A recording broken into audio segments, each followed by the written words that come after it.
주식사냥, 우주사냥 2부입니다. 오늘은 여러분들과 말씀드릴 내용은, 시장이 많이 떨어졌는데요. 그 중에서도 우리가 2차 전지 관련주들이 왜 이렇게 많이 떨어지는 것인지 좀 알아봐야 될 것 같다. 판단을 해가지고, 왜 그러는 걸까 한번 고민을 해보는 시간을 좀 갖도록 하겠습니다. 실제로 2차 전지 관련주들의 주가를 좀 보면은요, L&F, 보면은 고점 대비해서 거의 반토막 이상 낮죠. 또 LG 에너지 솔루션, 또 60만 원대에서 지금 40만 원, 30만 원대까지 거의 반토막 났고, 에코 프로도 마찬가지로 150만 원대에서 지금 60만 원대 반토막 이상 났죠. 에코 프로 BM 이것도 마찬가지로 58만 원에서 지금 20만 원대까지 올랐으니까 거의 반토막 이상 났죠. 그다음에 뭐 금양 이런 것들도 19만 원인데 지금 8만 원에 반토막 났고, 그다음에 뭐 LG화학 이런 것들도 마찬가지죠.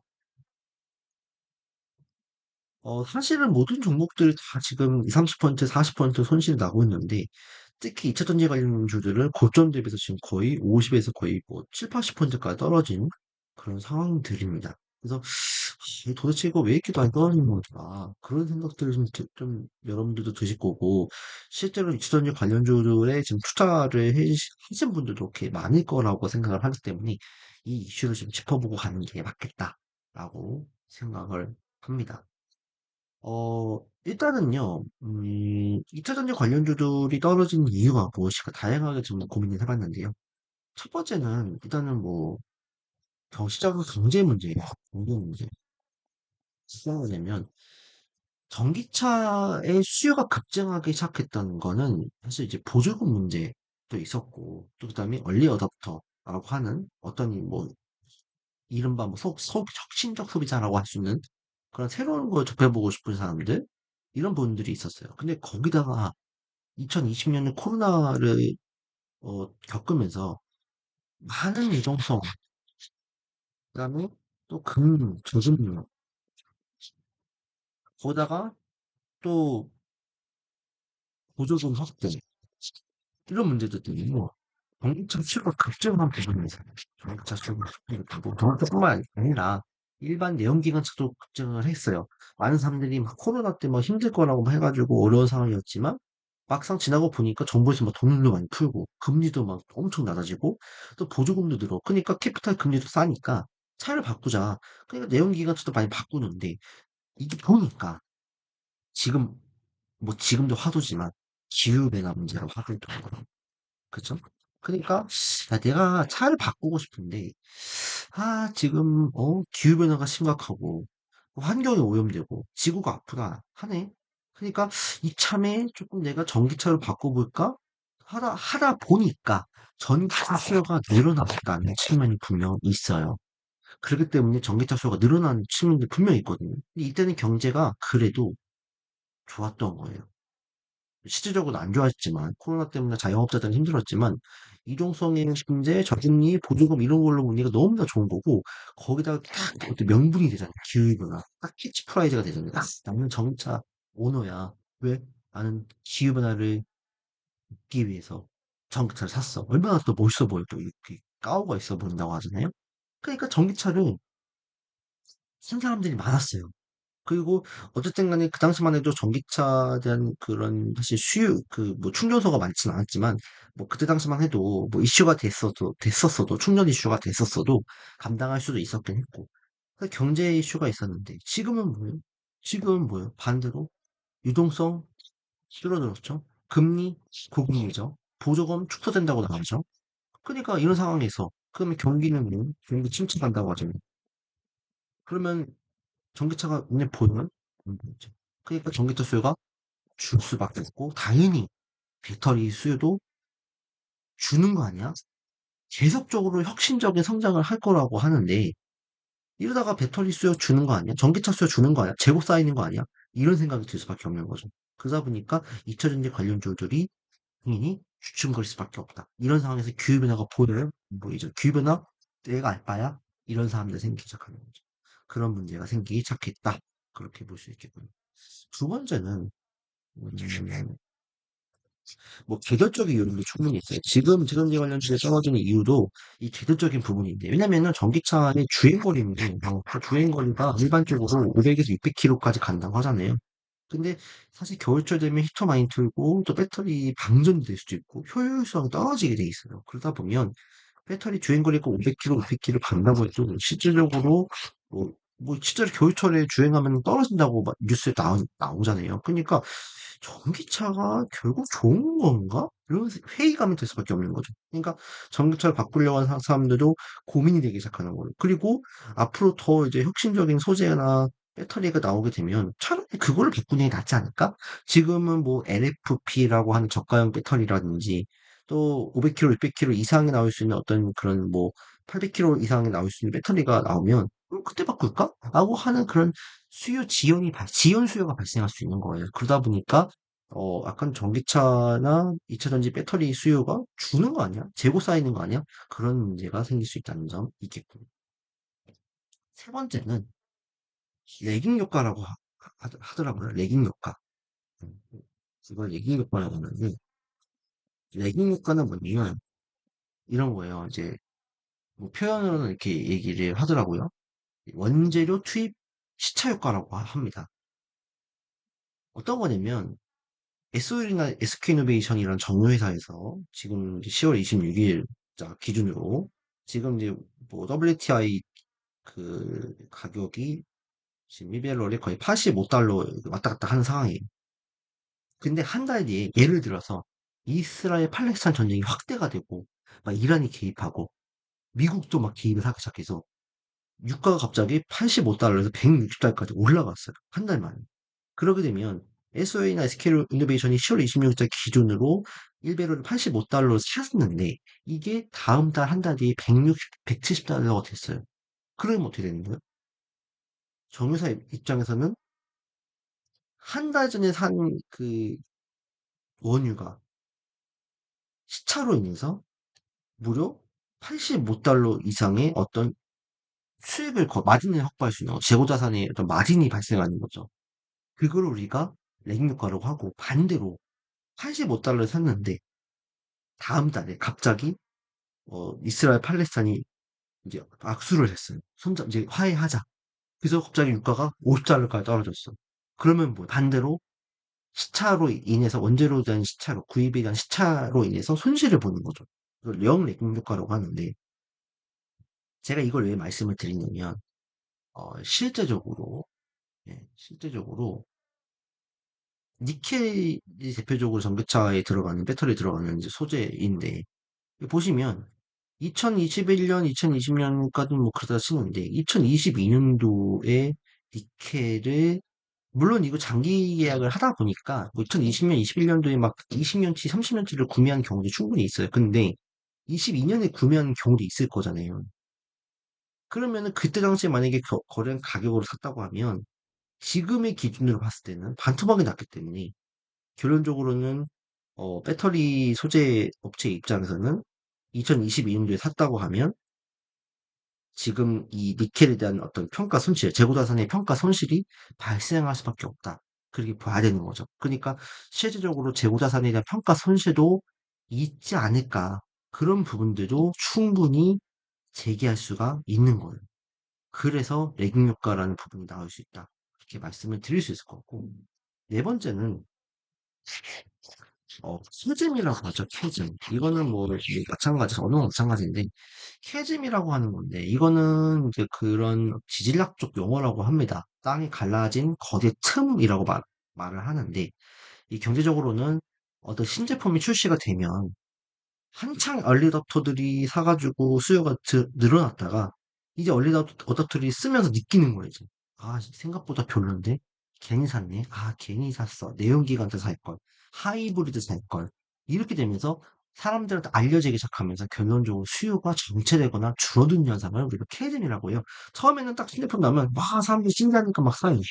아까 얘기했잖아요. 유동성 풍부해지지, 저금리 나오지, 보조금 나오지, 기후변화, 막 캐치프라이즈 나오니까, 야, 사람들이 막 사기 없었다. 보니까, 야, 좀 사업가 별로기가, 뭐 후기가 나와요. 그러니까 수요가 줄어들고 막 정체는 하는 었어요 그럼 이런 부분들이 바로 이 캐즘이라고 얘기를 해요. 그러다 보니까 배터리에서도 지금 이런 캐즘이 나타나고 있다는 그 얘기가 나오고 있어요. 물론 다행히 정부에 대한 보조금 때문에 보조금이 유지가 되고 있기 때문에 이 캐즘이 지연된 거지만 어쨌든 간에 아까 말씀드렸던 이런 그 배터리에 대한 주행거리 문제, 뭐 충전 인프라에 대한 문제, 또 여러 가지 뭐 경기에 대한 문제 이런 문제들이 계속적으로 남아있기 때문에 해결이 되지 않고 있으면 필연적으로 이런 수요 정체의 지연 현상은 계속 발생할 수밖에 없다. 그렇게 봐야 되는 거죠.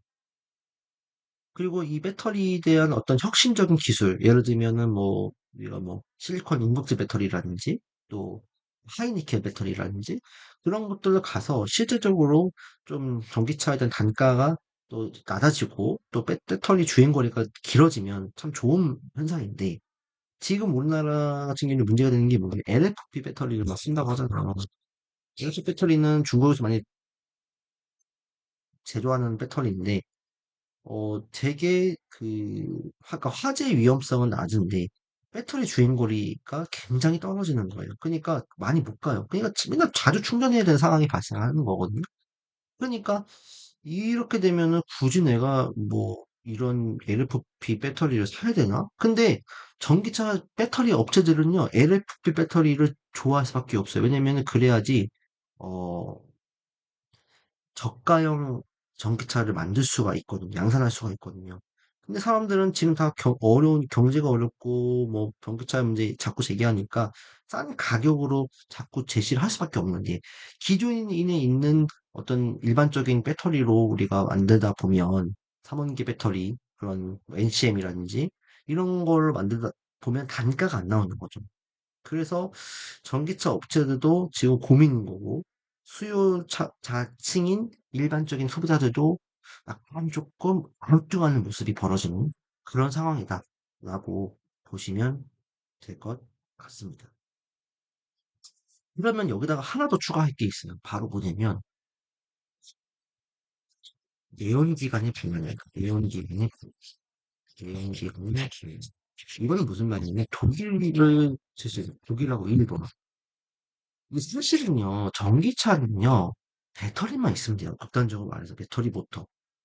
근데 일반적인 내연기관차들은 엄청난 부품이 들어가잖아요. 그 부품이 엄청 고급스럽고 질이 좋은 것 때문에 여태까지 독일의 또 내연기관차나 일본 내연기관차들이 굉장히 발전을 해가지고 질 좋은 차를 수출하고 내보냈단 말이죠. 실적도 좋아졌어. 근데 지금 뭐예요? 전기차가 등장했죠. 전기차. 그쵸? 전기차. 전기차는 부품도 거의 안 들어. 그러니까 내연기관차에 밀릴 수밖에 없는 거고, 내연기관차를 에 있는 부품을 만드는 부품 기업들 다 어떻게 되겠어요? 다 도산할 수밖에 없고, 그 사람들은 일자리가 줄어들 수밖에 없는 거죠. 그런데 지금 문제가 뭐냐면, 독일과 일본이 지금 어려운 점이, 특히 독일 같은 경우는, 독일을 포함한 유럽이 문제가 뭐냐면, 경제가 어려운 상황 속에서 계속 중국의 그런 전기 자동차가 수입이 되고 있고, 그 다음에 우리나라에 그 배터리가 진짜 수출되고 있어요. 그러니까 자기네들이 어느 근간을 갖춰던 제조업의 기반이 점차 흔들리는 상황이라는 거죠. 그러면 당연히 어떻게 되겠어요? 당연히 위기감을 느낄 수밖에 없겠고. 그러니까 이렇게 될 바에는 우리가 전기차를 좀 막고 내연기관차를 키워야 되는 거 아니냐. 약간 그런 움직임이 생길 수밖에 없는 거 아닐까요? 자기네들 경제들이 굉장히 경제가 힘든 상황 속에서 중국의 전기차 수입, 우리나라 전기차 수입을 뭐 하고 있지만 특히 중국이 비중이 크니까 지금으로서 그럼 우리나라도 배터리에 대한 강국이니까 배터리를 막 수입을 해요. 그러니까 자기네들의 어떤 이 경제 구조가 해외에 지금 특히 동아시아 쪽 국가들한테 의존할 수밖에 없는 상황이 벌어지고 또 일자리는 줄어들 수밖에 없고 자기네들의 내연기관차 명성은 뚜두두두두 떨어질 수밖에 없는 상황이 되는 거예요. 그러면 어떻게 되겠어요? 당연히 정반합이거든요. 그러니까 반동이 생길 수밖에 없어요. 기존에 가는 것에 거스르는 방향이 생길 수밖에 없다. 이게 바로 뭐예요? 내연기관차 살리자. 내연기관차 부활시켜야 돼. 이런 움직임들이 벌어지고 있다는 얘기가 되는 거예요. 그래서 지금 어쨌든 간에 독일이 주도해서 내연기관차 생산 중단 시점을 늦추자. 그러니까 원래는 전기차에 대한 어떤 그 전환을 빠르게 하자는 쪽에서 지금은 독일이 주도해서 내연기관차 생산을 중단하는 걸 늦추자 이런 얘기 나오고 있어요. 그래서 실제로 영국 같은 경우는 내연기관 그 자동차 판매 중단 시점을 2030년에서 2035년으로 늦췄고 뭐 독일 다른 나라 다 늦출 가능성이 높아 보여요. 그리고 그 와중에 최근에 이런 얘기가 나왔어요. 어떤 얘기가 나왔냐면 EQL이라는 단어가 나왔어요. EQL이라고 하더라고요. 이거는 뭐냐면 어 잠깐만요. 제가 뉴스 기사를 한번 보여드리도록 하겠습니다. EQL이라고 하죠. EQL이도 하고 그러니까 이런 뉴스가 나온 거예요. 뭐 10월 19일 뉴스긴 하지만 지금 뭐요? 합성 연료 EQR에 대한 보급을 늘려야 된다. 이런 얘기가 나오고 있는 거예요. 이런 얘기가 지금 독일에서부터 지금 나오고 있어요. EQR은 이산화탄소를 포집을 해서 그걸로 이제 어떤 담수화 설비를 갖춰 장비로 수소를 만들어내고 그거를 수소와 이산화탄소를 합성을 시켜서 만드는 연료다. 그렇게 얘기를 하고 있는 상황이고 지금 뭐 벤츠나 BMW나 르노 경영진조차도 이퓨얼에 대한 어떤 그런 앞으로에 대한 이 도입이 필요하다. 그렇게 나오고 있다는 거거든요. 그러니까 이거는 뭐냐? 이퓨얼에서 온실가스 나오긴 한대요. 근데 그럼에도 불구하고 이거를 친환경 연료로 분류를 하는 까닭이 뭘까? 이거는 뭐냐면 결론적으로 독일이 이런 논리 때문인 거고요. 갑자기 내연 기관 생산을 중단을 해버리면 일자리가 사라지기 때문에 독일 경제가 지금도 어렵잖아요. 지금 러시아에 굉장히 의존이 돼 있던 러시아의 이제 에너지를 의존한 상황 속에서 독일 경제가 안 좋은데 전기차로 다 바꿔버리면 아까 말씀드렸다시피 일반 내연기관차는 많은 부품이 필요하기 때문에 부품 생산 기업들이 많이 이제 먹고 살 수 있는데 지금 전기차가 이렇게 확대가 되면 일자리가 갑자기 사라질 수 있는 상황이 되는 거예요. 그러면 유럽의 경제들은 당연히 타격을 입을 수밖에 없는 거겠죠. 그렇기 때문에 이런 EPO를 만들어서 새로운 시장을 열어서 조금 전기차에 대한 어떤 충격을 막아보겠다. 그런 얘기가 나올 수밖에 없는 거거든요. 그러다 보니까 지금 어, EU에서도 결론적으로는 이거를 좀 EPO를 사용한 내연기관 차량에 대해서는 어떤 그 신차 판매 금지에 있어서 제외를 했다. 그런 조항까지 넣었다. 이렇게 나오고 있는 거예요. 그러니까 이거는 무슨 말이냐면 결론적으로는 자기네들의 경제가 지금 어려워질 수 있기 때문에 친환경차, 특히 전기차에 대한 어떤 이 전환 정책을 늦출 수밖에 없다.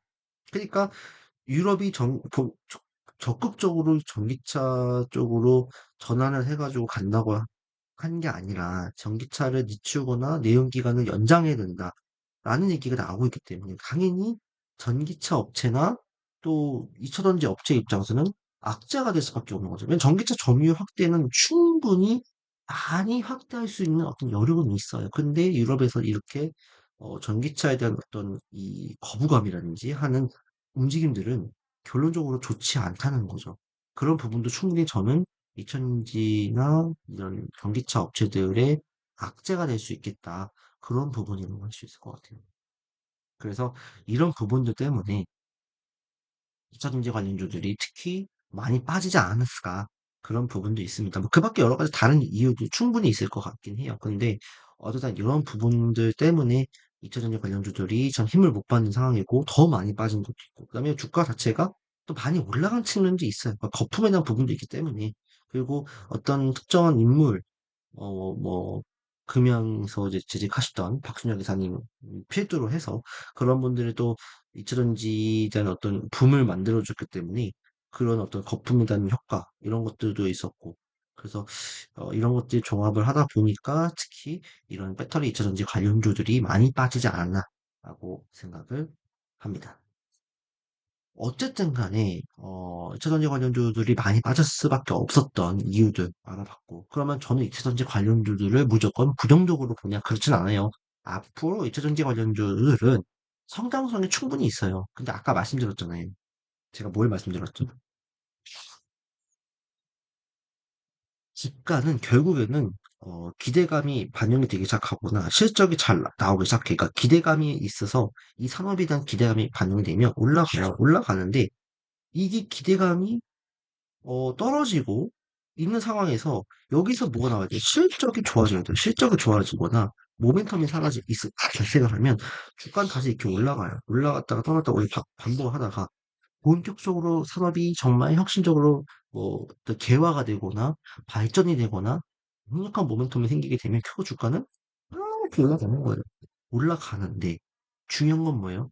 이게 반복이에요. 올라가면 그만큼의 그럼 또 올라갔으니까 조정이 있겠죠. 당연히. 조정이 나오는데 이 조정 구간대에서 새로운 어떤 모멘텀이 나오고 더 많은 실적이 확보가 되고 더 수요자가 늘어나야 되고 그런 성장성과 모멘텀이 계속적으로 뒷받침이 돼줘야 돼요. 자꾸 끊임없이 공급이 돼줘야 되거든요. 근데 이런 상황에서 그런 모멘텀들이나 성장성이 의심이 되거나 회의적인 여론들이 생기거나 그러게 되면 주가는 당연히 조정을 세게 받을 수밖에 없는 상황이 되는 거죠. 그러니까 지금은 이 상황에 있다고 보면 돼, 2차 전지. 그래서 이 의심이나 또 이 회의를 깨트릴 수 있는 그런 부분들은 제 생각에는 그래도 올해는 좀 어려울 것 같고 내년 1분기 이때쯤 가면서부터 조금씩 이제 회의론에서 다시 한번 낙관론적으로 바뀌면서 바닥을 찍고 다시 한번 또 이렇게 좀 턴어라운드를 할 수 있지 않을까라고 생각을 합니다. 그러니까 오히려 사실 뭐 에코프를 기준으로 봤을 때는 50만 원대, 60만 원대, 70만 원대 이런 부분은 오히려 모아간다고 했을 때 뭐 차라리 낫지 않을까 저는 그렇게 생각을 하거든요. 근데 저는 에코프로보다는 차라리 에코프로 BM이나 아니면 포스코 쪽으로 가는 게 좀 좋다고 생각을 하지만 어쨌든 간에 시간은 걸리지만 어, 시간은 걸리기 때문에 굳이 지금부터 매수할 이유는 없지만 내가 장기적으로 본다면 이 분명히 시점, 부가적으로 보고 회의적으로 보고 의심이 되는 이 회의적 시점이 바뀌는 시점에서 우리는 접근하는 게 좋겠다. 근데 그 시점은 대략적으로 제가 봤을 때 일단 겨울은 지나야 될 것 같아요. 일단 올해 겨울은 일단 지나야 될 것 같기 때문에 내년 뭐 1분기 정도 이때부터 좀 보는 전략이 낫, 낫지 않을까 그렇게 생각을 하니까 참고를 해주시면 될 것 같습니다. 일단 지선제 관련주 정말 좋아요. 좋은 기업도 많고, 그다음에 실제 우리나라를 먹여 살릴 수 있는 대표 산업이라고 저는 생각을 합니다. 그리고 저는 실제로 박순일 이사님이 그 저수를 하셨던 어, K 배터리 레볼루션이라든지 또 그 인터넷에서만 살 수 있는 배터리 아저씨의 백순혁 2차전지 투자 바이블도 가지고 있고 굉장히 감명 깊게 읽었어요. 그래서 저는 2차전지가 끝나지 않았다 생각해요. 근데 앞에서 봤던 이유들과 또 거품에 대한 문제들, 붐에 대한 문제들, 이런 것들이 다 맞물리면서 당연히 조정을 받는 것이기 때문에 너무 겁 내시지 마시고, 그렇다고 해서 지금 또 막 매수하자! 이게 아니라는 거. 조금 우리가 좀 컴다운 하면서 지켜보자. 그렇게 말씀을 드리고, 내년 1분기부터 우리가 턴어라운드 되는지 체크해보면서, 그때부터는 조금 더 관심을 가져보자. 네, 그렇게 말씀을 드릴 수 있겠습니다. 이렇게 영상을 마치도록 하겠고요. 좋은, 소식으로 좀 전해드리면 좋을 텐데, 어쨌든 그렇게 되진 않은 것 같아요. 어쨌든 간에 그렇다고 해서 절망하지는 마시라. 그렇게 말씀을 드리도록 하겠습니다. 감사합니다.